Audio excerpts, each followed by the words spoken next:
Introduction. Have you ever noticed how any piece of music we hear brings us back to the people and the times it was connected with?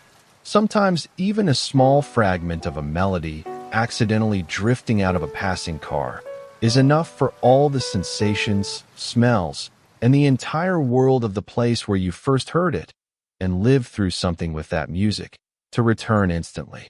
About a month ago, I took a day off work and went out to take care of some minor immigrant errands. I live in a historic part of the city, and every time I step outside, I usually have to push my way through crowds of tourists. That day, there were almost none, and I cut through the narrow streets between old stone buildings. On one of those streets, I heard someone clumsily playing the piano. As I got closer, I saw a cafe. There were no customers inside, and the bartender was sitting at the instrument, trying to play the waltz from the film My Sweet and Tender Beast. He kept making the same mistake in the same place and starting over again. Probably one of our people, I thought. Here in Europe, hardly anyone knows this waltz.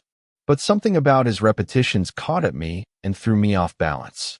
For some reason, the music irritated me, and I just wanted to walk past as quickly as possible and stop hearing it. Only later, when I was already sitting in line at the immigration office, did I understand why that melody had lodged itself so deeply in my head, and what exactly was wrong with it. G, B, E, G, F, B, and the same mistake every single time. Instead of F sharp, a natural F. Over and over again, endlessly.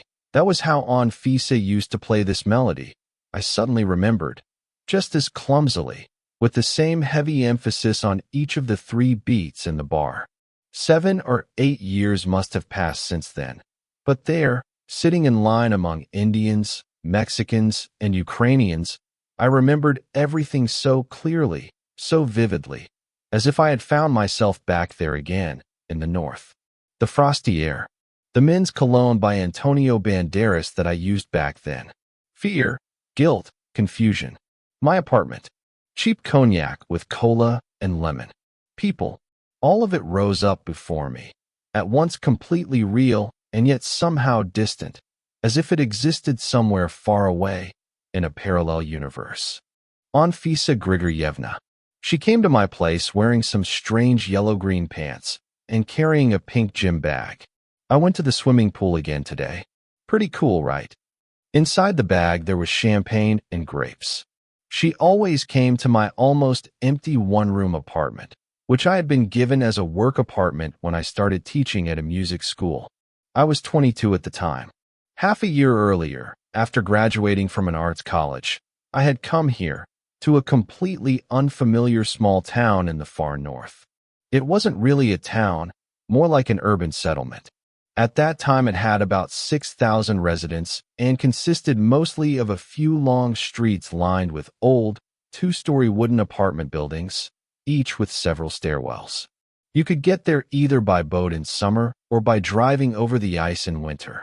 In spring and autumn, when the ice was too thin to drive on and it was impossible to travel by river, helicopters flew instead.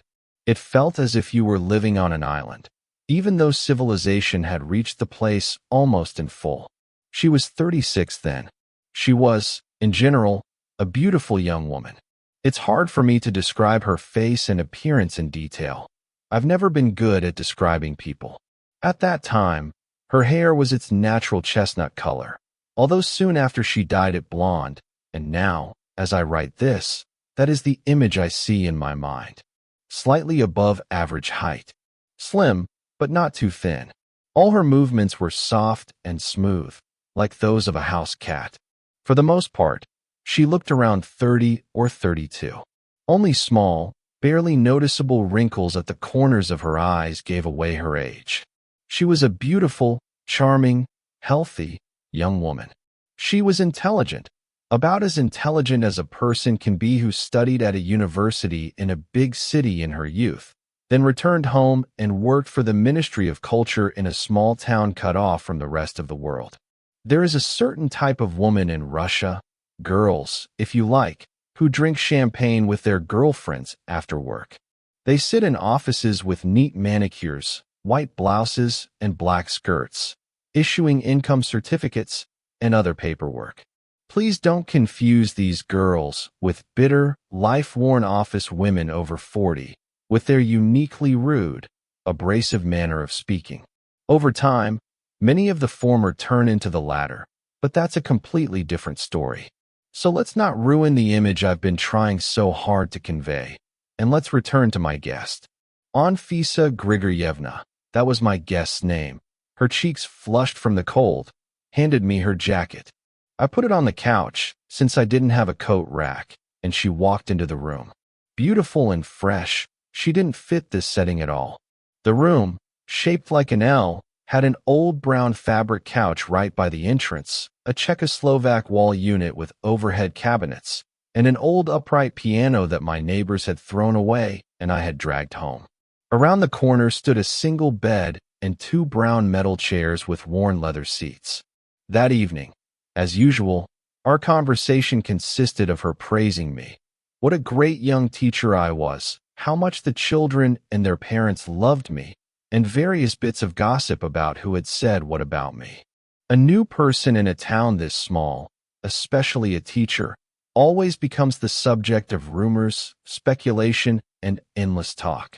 I listened to it all and basked in my own greatness, subconsciously feeling like a refined, enlightened Englishman who had come to spread literacy among the youth of Nigeria. But that evening, the reason I decided to describe this particular one, at some point Anfisa Grigoryevna suddenly changed. She stopped admiring and praising me. Her answers became short, her voice irritated, as if her thoughts had drifted somewhere else entirely. In the middle of one of my stupid stories from my student days, she suddenly asked, unexpectedly, both for me and, it seemed, for herself, "Why do you need me?" With a child. Of course, that question hurt me deeply. At the time, I didn't really know whether I needed her or not. I was enjoying how incredible I felt, enjoying the situation in which this woman, adult, beautiful, intelligent, with her own life, experience, and family, was throwing everything aside and sneaking away at night, or in the evening, to come to me. To my empty apartment, listening to my thoughts, laughing at my jokes, admiring me, sleeping with me. And I hadn't even had to make much effort for any of it. Aside from my stable and fairly decent teacher's salary, with northern bonuses, and this service apartment, I had nothing. At some point, she simply chose me, and I agreed. I agreed to everything, without thinking about anything. I was just happy that this woman could fall in love with me like that, lose her head so completely that she ran away from everyone like a schoolgirl whenever she had the chance. And then, this question, why do you need me, with a child? I don't remember exactly what I answered her at that moment. There were some accusations, something along the lines of, "Why are you asking me these questions? You know, we never thought about this, and so on. I only remember that she suddenly started getting ready to leave, and I tried to stop her. "Where are you going?" "At night, in this bitter cold. I'll go into the forest. Let the bears eat me. Sooner or later, I'll have to confess everything to everyone anyway."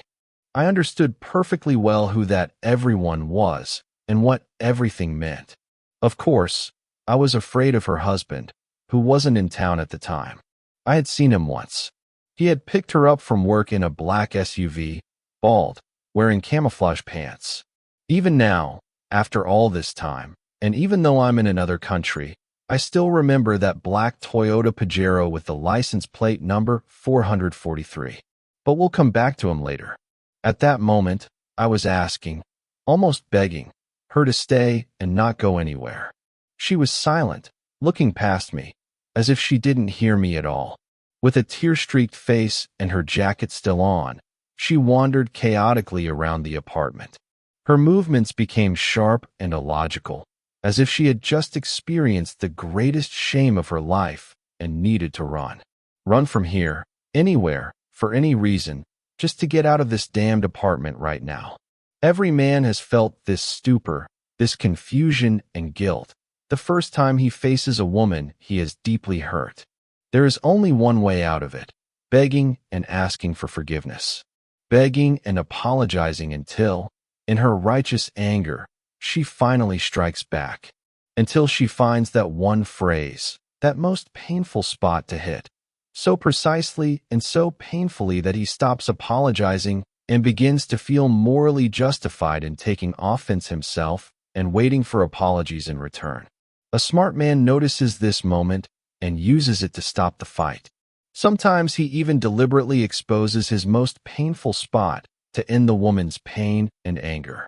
A foolish man, on the other hand, starts taking offense in return, arguing and offering explanations that hurt her even more. And so it goes, in circles, endlessly. In our case, it was exactly the second option. I argued and tried to prove my point. She cried and accused me.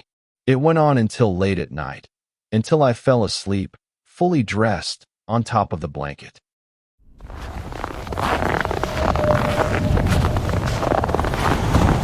Escape. I woke up sometime close to morning. It wasn't clear exactly what time it was. The room was dark. A faint yellow light from a street lamp filtered through the crack in the window covered with a bedsheet, and the same yellow, motionless snowdrifts of cleared snow in front of the apartment building were visible outside. There was no one in the room except me. I jumped up. Then I stopped abruptly when I saw the empty pink bag on the chair. Anfisa? I went to the kitchen, then to the bathroom. I was alone in the apartment. She had left. Where had she gone? Home. Her child was sleeping there. If she came back, he would wake up and suspect that she had gone somewhere during the night. And that was something she couldn't allow. I started calling her on WhatsApp, no answer. Then I tried calling her phone directly, still no answer. Only once, on the third or fourth call, she rejected it, and that was it. After that, there was no reaction at all. Later I realized that it was nothing more than manipulation. Like, suffer a little, my dear.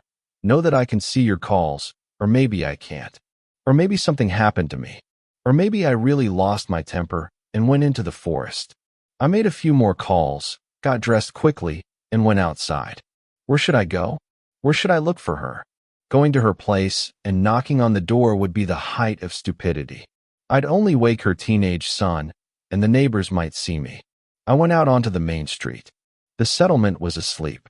There wasn't a single car on the road, not a single passerby. Where would they come from at 4 in the morning?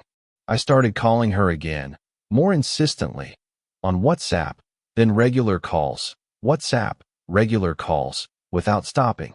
The phone kept ringing. Anfisa's phone was on, and that calmed me down. Through subconscious reasoning, I came to the conclusion that she could either be at home, which, all things considered, wasn't so bad, or she really had foolishly gone into the forest. There was no point in checking whether she was at home. That would only be for my own inner peace, to know that she was safe. But that peace could cost me being seen by her neighbors as some guy pounding on her door at 4 in the morning. And worst of all, she might not be there. Her son would wake up, his mother wouldn't be home, someone would be knocking and ringing the doorbell. So I decided to go to the nearest forest, the one closest to my house, and look for her there. She couldn't have gone far, or at least I could check whether there were any tracks. On my side of the settlement, there was one obvious entrance into the forest. As I approached it, I saw a fresh snowmobile track. Good.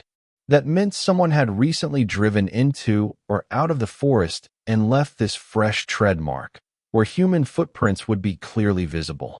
It was somehow eerie in that freezing night. The hand with which I kept calling was numb from the cold. The phone battery was draining because of the temperature, about 15% left. On top of that, the streetlights ended, and I had to turn on the flashlight on my phone. I kept getting closer to that dark, motionless mass that frightened me. And suddenly, right in the middle of the road, at the very entrance to the forest, I saw a cat. I saw it clearly, black, with a white spot on its chest. It was standing facing me, its whiskers covered in frost, its muzzle steaming in the cold, looking straight at me. The light of my flashlight reflected in its eyes. Bastards, I thought. They took it into the forest on a snowmobile to die in the cold. Why even take it in the first place? You could have ordered some kind of injection from Krasnoyarsk and at least put it to sleep. I was never a big animal lover or activist, but at that moment I suddenly turned into one in my head because I became even more frightened. I just wanted to turn around and run away as fast as I could, counting to 30 in my head. It's my personal superstition. I often set challenges for myself. If, for example, I don't hold my breath until I reach a certain pole, then something irreversibly terrible will happen. But thoughts about how badly people treat our smaller brothers helped me overcome that fear, and I decided to come closer, just to see if there were any tracks. I would just come closer, take a look, and immediately go back, home, to the apartment, and then whatever happens, happens. But then the cat raised its head slightly and said, "There are no tracks there. Go home." She didn't come this way. In a completely ordinary, slightly irritated tone.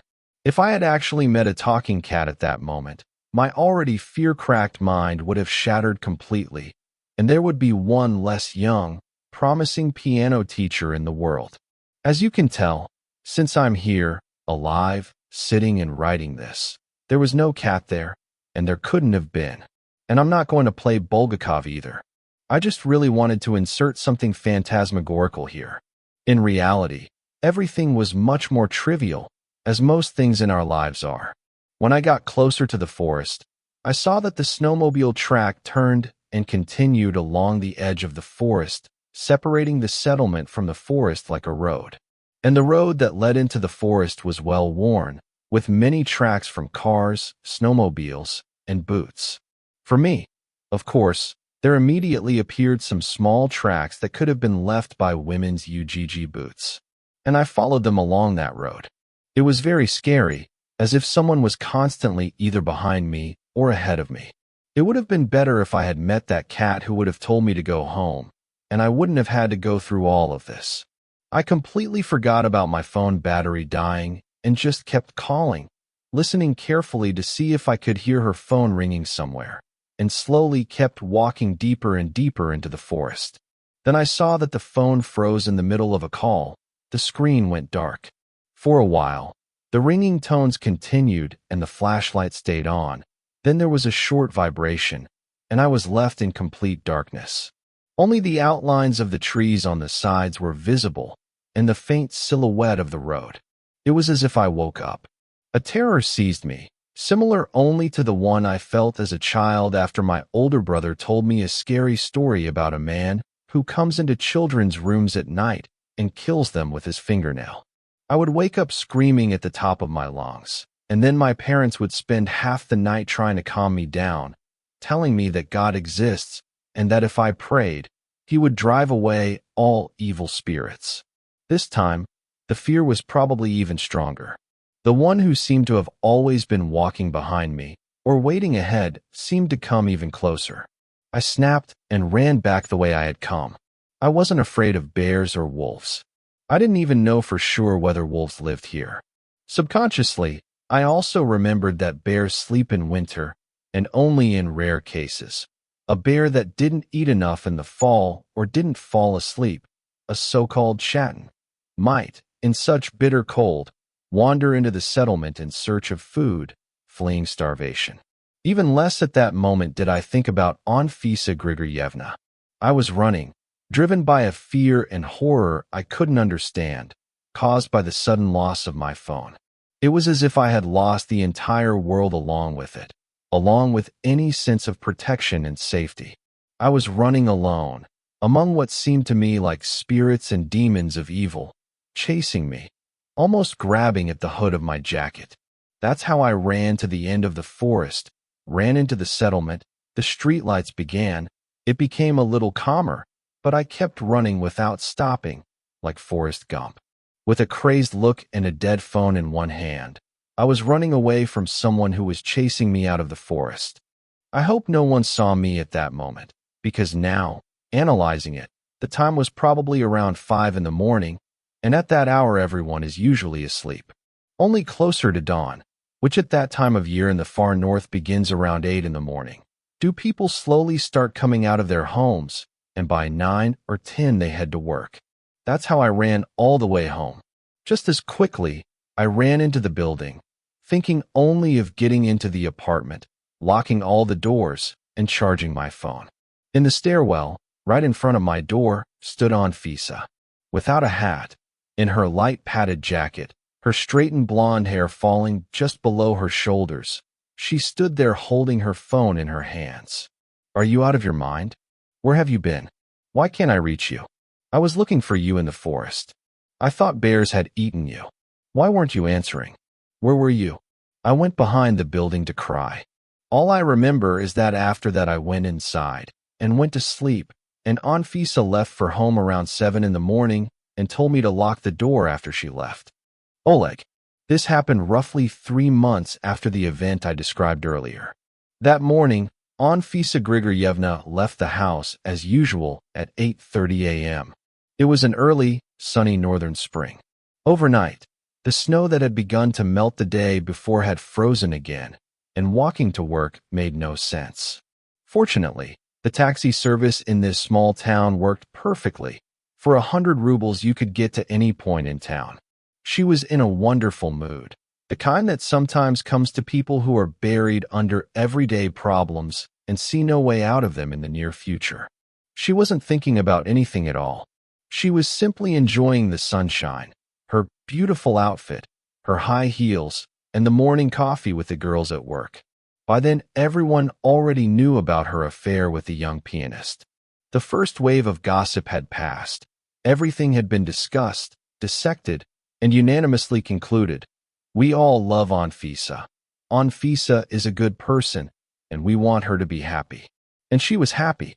In all the years we had known her, her eyes had never shone like this before. That kind of thing doesn't escape the attentive female gaze. We had long suspected she had someone. And her husband? Well, what about him?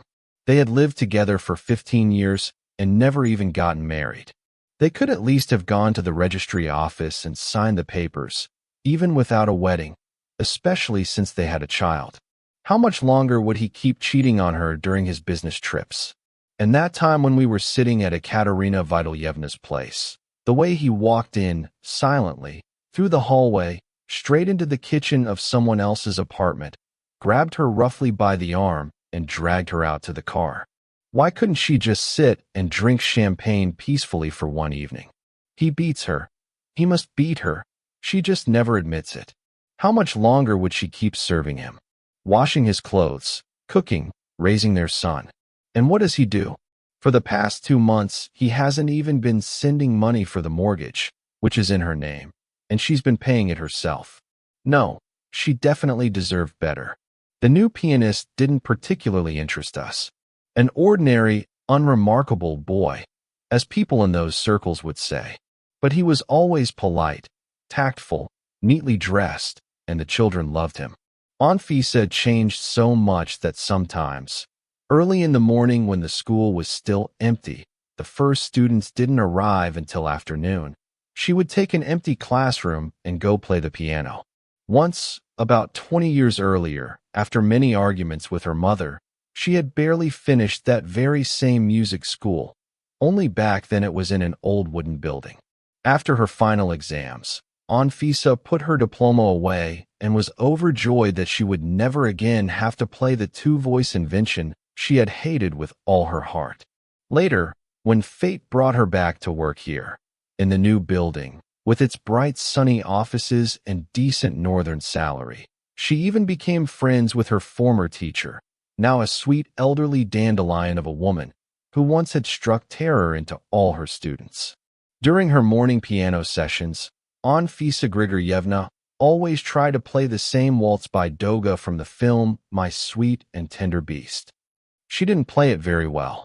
She kept stumbling at the same place every time, but stubbornly started over again. The sounds of that waltz were now often heard coming from the empty dance hall on the first floor. Many people joked about it, but they passed by without interfering or offering musical advice, afraid of disturbing the atmosphere of emotional impulse that radiated from Anfisa Grigoryevna's classroom. Once, At some corporate party or birthday celebration in the teacher's lounge, a gray-haired, indifferent guitar teacher remarked, "Let's just hope it doesn't all end like in that movie."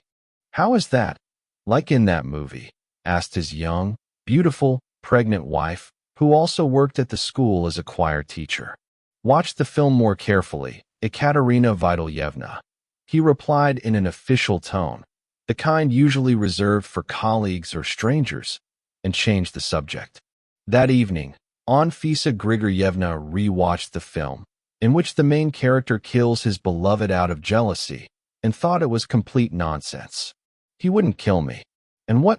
Should I stop playing that waltz now? It's just beautiful music. That's all. And what difference does it make to them what I do?" That spring day, the one I started writing about above, was just like that. Anfisa arrived at work in a wonderful mood. Thinking of nothing bad, she had coffee, took care of a few urgent tasks, and went to the ballet classroom to play the piano. I, fortunately, was at home at the time. My lessons didn't start until after lunch, and I planned to come to school around 1 o'clock. On that day, Anfisa didn't get to play the piano for long, because around 9 in the morning, a black SUV screeched up to the school, and the girls whose office windows overlooked the parking lot saw Oleg step out. That was Anfisa Grigoryevna's husband. He was a stocky, broad-built man, bald, but fairly tall, with a short reddish beard, around 35 to 40 years old. He wore his usual camouflage pants and a light black padded jacket. A hunting knife hung openly from his belt, swinging as he walked. I had asked Anfisa Grigoryevna many questions about him, who he was, what he liked. I was honestly terrified of him and wanted to understand who I might be dealing with. In front of her, though, I pretended I was only trying to understand why their relationship hadn't worked out. What I learned from her was not reassuring. He was local. Everyone knew him, and he knew everyone. He loved fishing and hunting, rarely drank, worked somewhere as a driver for an oil company, had friends just like himself, had money saved up, had local connections, shady ones.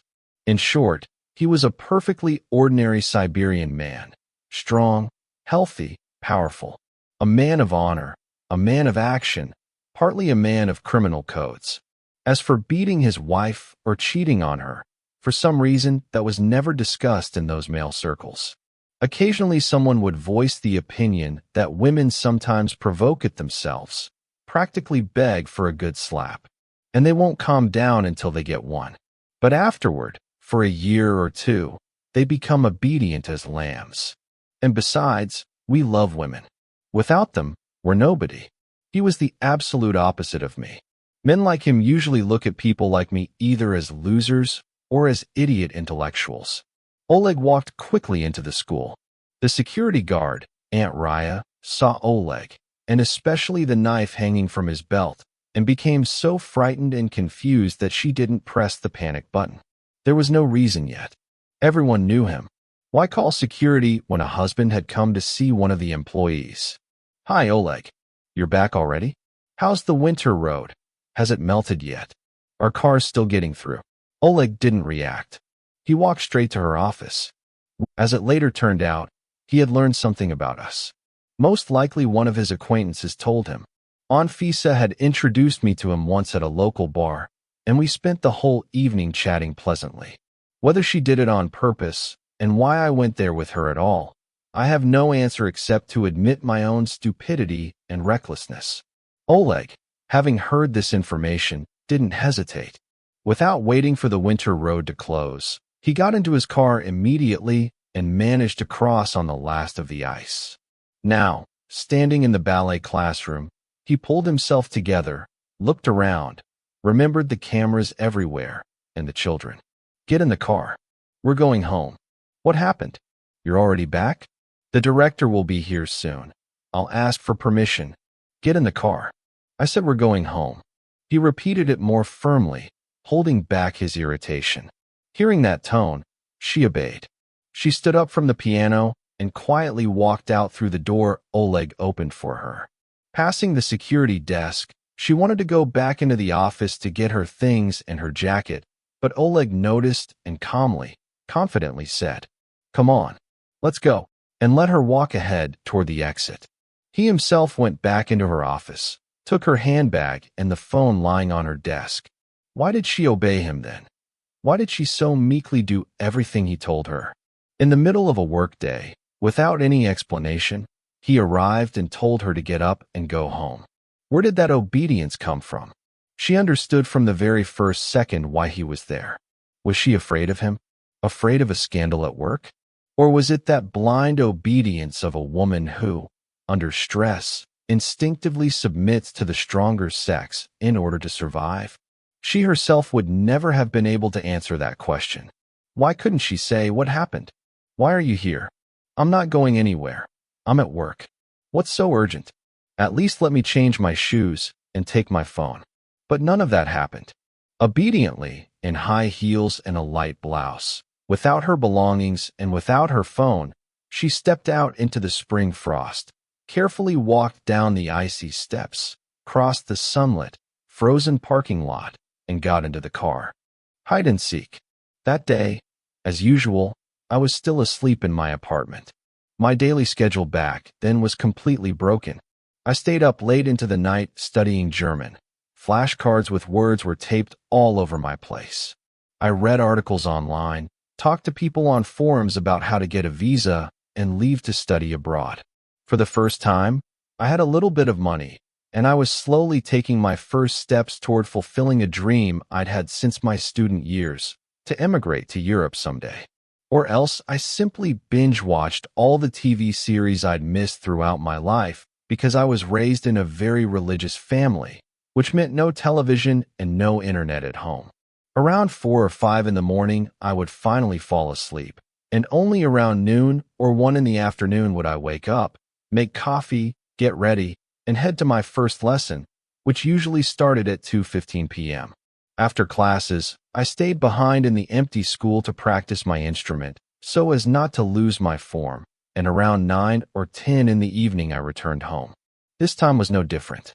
After sitting up late at my laptop, writing lesson plans, I was asleep when I was woken by a call from Anfisa Grigoryevna. "Hello, Anfisa Grigoryevna, good afternoon." We often spoke formally on the phone. There was a certain charm in it, and besides, she could be calling from work about a work-related issue. We never allowed ourselves excessive familiarity in those matters. "Hello, Anfisa, I can't hear you well. Call me back on the regular line." "It's you, you bastard." I suddenly heard a man's voice and immediately knew it was him. "Why the fuck are you silent, faggot? Answer, you piece of shit. Where are you?" "Hello, who is this?" Anfisa Grigoryevna called me." "Where is Anfisa? Is she okay? Are you fucking mocking me, you bitch? I'm asking you, where the fuck are you? You think you can crawl into someone else's family? No one taught you not to stick your nose into other people's families. She's not your wife. You're not married." To my own surprise, I answered calmly and firmly. "You think you're gonna teach me, you fucking condom? You knew there was a child, didn't you? You knew there was a child. I'm asking you." "Yes, I knew. You beat her. What the fuck is it to you, you piece of shit? I'm coming to you right now. Are you home? I'll fucking kill you. Or best case, you'll leave this place with broken legs. I swear to you, you won't just walk away from this. It's a small settlement. I know everyone here. You've got nowhere to hide. The winter road is closed, and don't even think about a helicopter. My guys will pull you right out of the air." He was yelling something else, but I hung up. One thing was clear. He knew everything. He was in the settlement, and right now he was coming here, to my apartment. He could get my address from anyone at the school, and she could have told him under stress. I woke up instantly. Carefully, I pulled the sheet aside from the window to check whether he was already pulling up. There was no one in front of the building or on my street, as far as I could see. I had a plan. If he arrived before I managed to leave, I'd wait until he started banging on the door, then I'd jump out the window into a snowdrift, run behind the neighboring building, and from there get to the central supermarket where there were lots of people. Then I'd figure out what to do next. I dressed quickly, literally in 30 seconds, in whatever was closest at hand.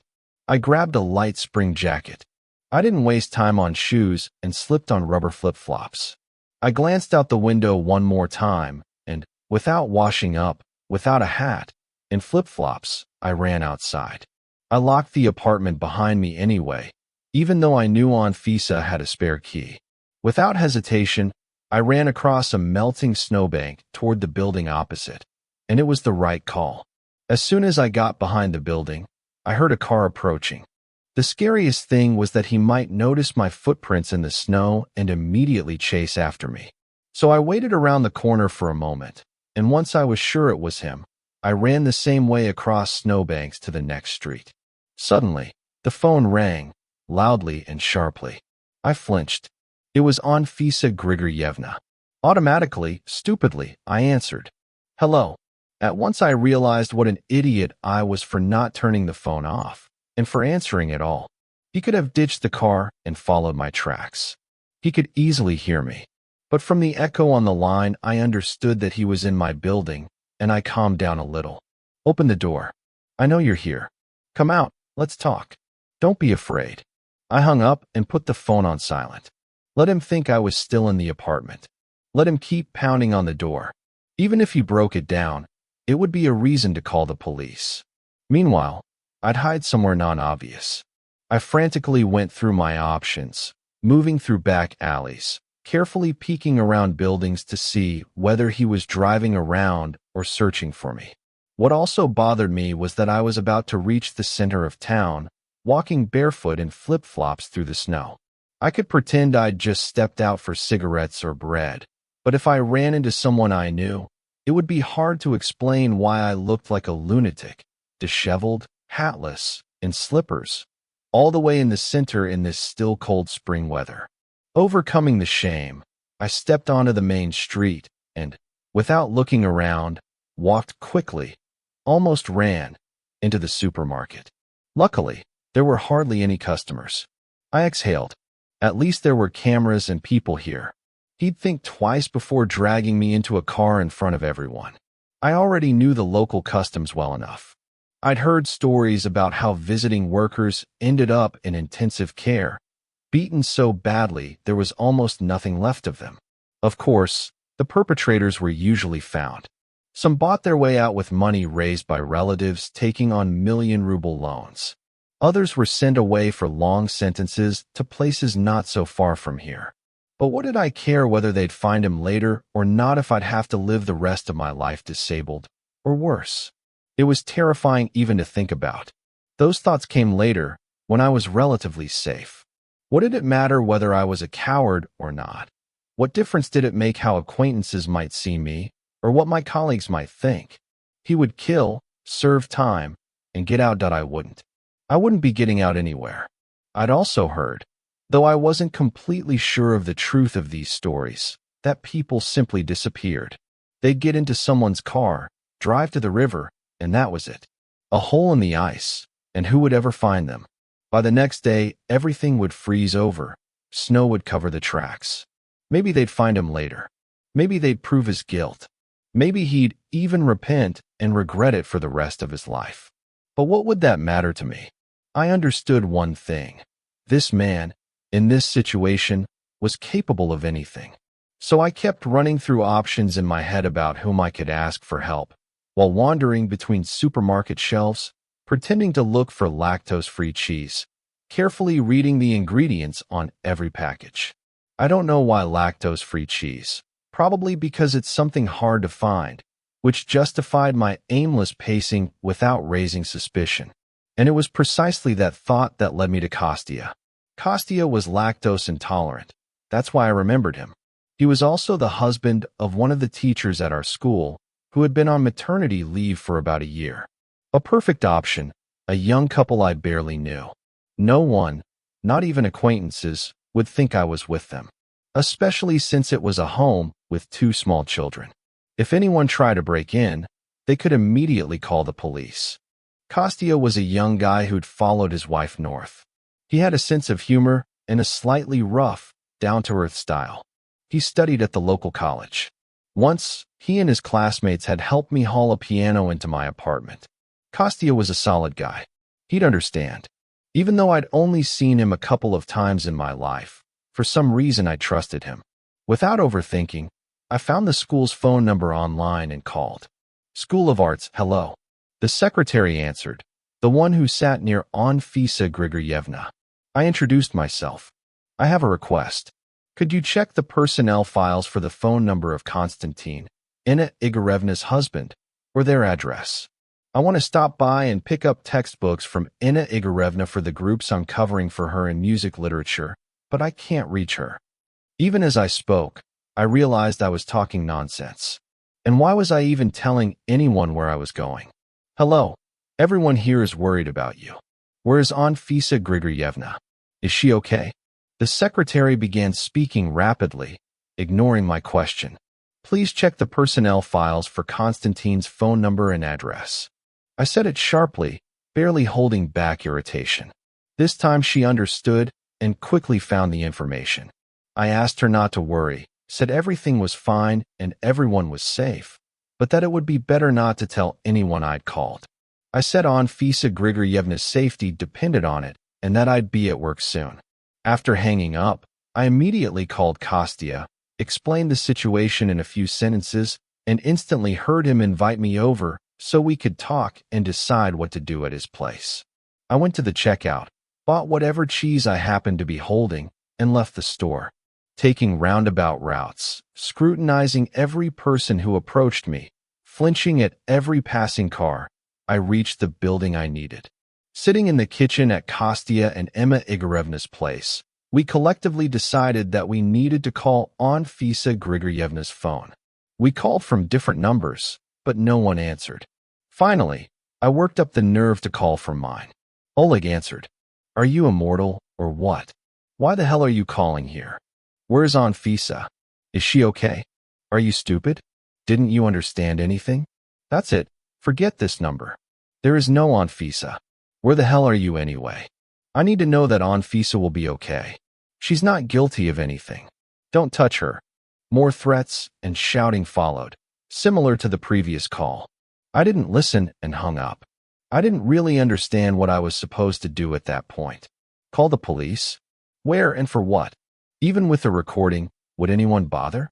Call the police because a husband took his wife home from work right after returning from a business trip? They'd ask, and who are you exactly?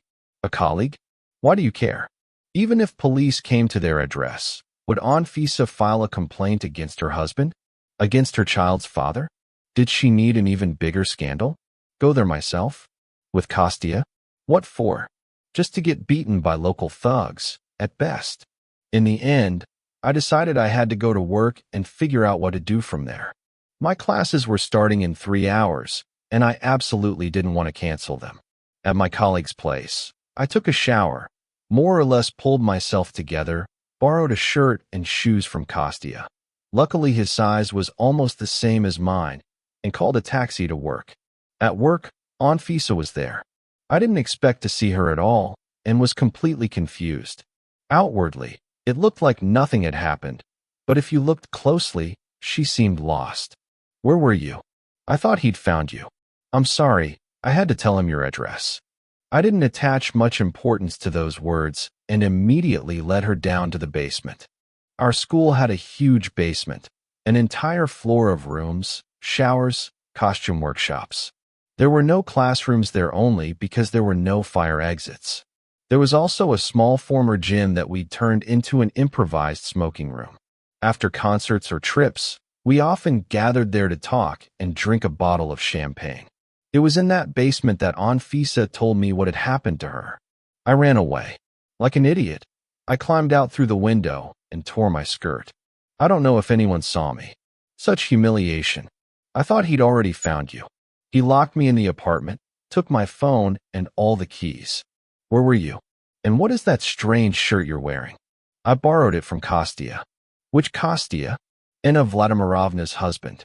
I was at their place. I barely managed to run away in time. I saw you pulling up to my building. Oh my God. You told them everything? Now they know too? How humiliating. What difference does it make now?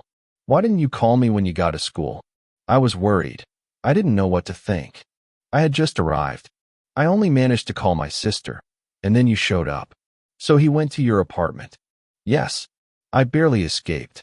I thought you were in the car with him. No. He locked me in the apartment, took all the phones, took the shotgun out of the safe, took our son, and left. After she calmed down a bit, she was able to tell me more. How he came and took her from work, how at home he forced her to her knees and pressed the double-barreled shotgun to her head, how she begged and pleaded for mercy, how he screamed with wild eyes that he would kill her and their son and go to prison. The husband. She was sitting on the floor in the hallway, her legs tucked under her, covering her face with her hands. He hadn't yet recovered from the forest work trip and the long drive back. He looked terrifying, almost insane. Beads of sweat were visible on his forehead, scalp, and face, breaking through the untrimmed hair of his beard. One moment he was shouting and jabbing the shotgun at her head, hidden behind her hands. The next, he would suddenly collapse beside her and start sobbing.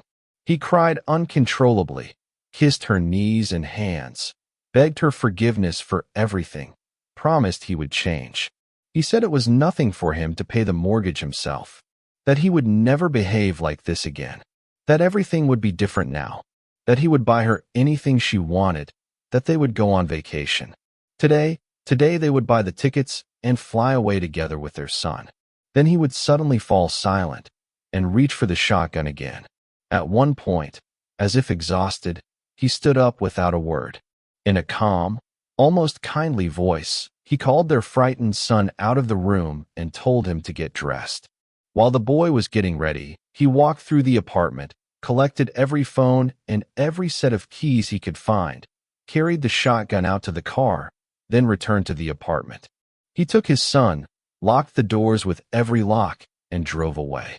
After Oleg left with their son, Anfisa Grigoryevna remained sitting on the floor for about 5 minutes, afraid to move. The thought of her son brought her back to herself. She stood up. The door was locked. There were no phones or keys anywhere in the apartment. She urgently needed to call one of her relatives or friends so that someone could take her son in. She could have opened the kitchen window and climbed out right in front of the building, but that would have been in full view of neighbors and passersby. So she went to the bedroom, whose windows faced the courtyard. But the bedroom windows didn't open fully. She opened the double casement vent, threw a jacket outside first, then climbed out herself and fell into the half-melted snowbank beneath the window. Behind the building, she brushed the snow off, put on the jacket, tried to close the vent from the outside, and immediately went to her sister's place, who lived a few buildings away. She made her sister call Oleg and persuade him to bring the boy to her. After that, she called a taxi and went to the school. At school, the first thing she did was call her sister and make sure Oleg had come by, searched the apartment, left the child there, and had just driven off. "I really wanted to call you right away," she said, "but I didn't have time. You were already there." "Did he hit you?" I asked. "No. He just grabbed me and pointed the shotgun at me." She showed me bruises on her arms, just above the wrists. I've got bruises on my knees too, from sitting on the floor. You can't see them under the tights, but my legs are completely black and blue. I was angry, furious at my own helplessness and cowardice. I need to talk to him. Properly. I'll meet him and talk to him. I said it decisively, though inside it felt as if I was about to jump headfirst off a cliff. And I was jumping, because I had to. Of course, Anfisa tried to stop me, saying he was insane and that he would kill me. I wanted very much to give in to her persuasion, and in the end, I did. I promised I wouldn't meet him anywhere except at the school. I decided not to call Anfisa's phone, but to call him directly. She knew his number by heart and dictated it to me. I put the phone on speaker and pressed call. I was terrified to call him, but I couldn't show Anfisa that I was afraid, so I pretended that I was about to call him and we'd settle everything like men. I'd show him. I'd get him sent to prison. The 90s were long over. What did he think he was doing? My courage ended the moment he picked up and realized who was calling. He had just returned home and discovered that Anfisa was gone. And for some reason he immediately understood that she was with me, though I never admitted it. We agreed that he would come to the school and we would talk. "Don't piss yourself," he said. "Why the fuck would I touch you? You're nobody to me. Where are you? I'll find you anyway. I can be at the school in 20 minutes. You put away all the knives, pistols, shotguns. We'll go into an office and talk calmly and decide what to do next." "You hear me, faggot?" he replied. "I'll tell you what we're going to do next. You get the fuck out on the first possible ride, and I never see you in this settlement again. Where are you? You coming to the school? Come on, come. 20 minutes? I'll be waiting for you there." That day, we never met. He drove up to the school and called me, telling me to come out and get into his car. I didn't come out.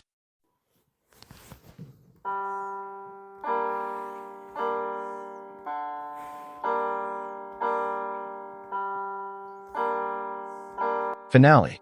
This went on for about a week. He found me everywhere I went. I returned to my apartment only once or twice. I slept either at Kostya's place or at the school. Anfisa Grigoryevna and I were sometimes allowed to stay overnight at the school. They would arm the alarm as if the building were empty. He often called me in the mornings, like in villain movies. "So, did you sleep well? Remember, you won't be able to run from me. I'll dig you out from underground." My nerves were shot. I had no idea what to do or how to act. All my friends and acquaintances were thousands of kilometers away. I was alone. Sometimes the police came when I called to say someone was trying to break into my door. But after speaking to him and understanding the situation, they would leave, merely warning him, "Just be careful. Don't do anything stupid." I couldn't run from the town. I felt I had no moral right to leave her alone here with him. And I wasn't even sure that he, or his acquaintances, wouldn't pull me out of a helicopter during landing. In moments of desperation, I prayed and promised God that I would marry this woman and live with her for the rest of my life. Just let everything be okay. Just let everything be okay. I'll marry her, and we'll live together. Forgive me, Lord, for everything. Forgive me, please, Lord, for everything. And that breathing when you let all the air out of your lungs until you're almost choking. You let it out completely. H-H-H-H-H-H. And then you breathe in and out very fast. That's probably already an illness. Sometimes Anfisa stayed overnight at her sister's place. The sister had taken the child in for that time. Sometimes she stayed with me at the school. I don't remember much of what we talked about then. I only remember that at night, once we were sure that no one would come anymore, she would go upstairs to the dance hall, and I would stay downstairs. Fighting insomnia, I lay there fully dressed on a couch in the dark basement of the School of Arts, smoking. From somewhere above, far away, came the sound of a waltz played on the piano. A few bars in, it would stumble and start again, then stumble again and start over.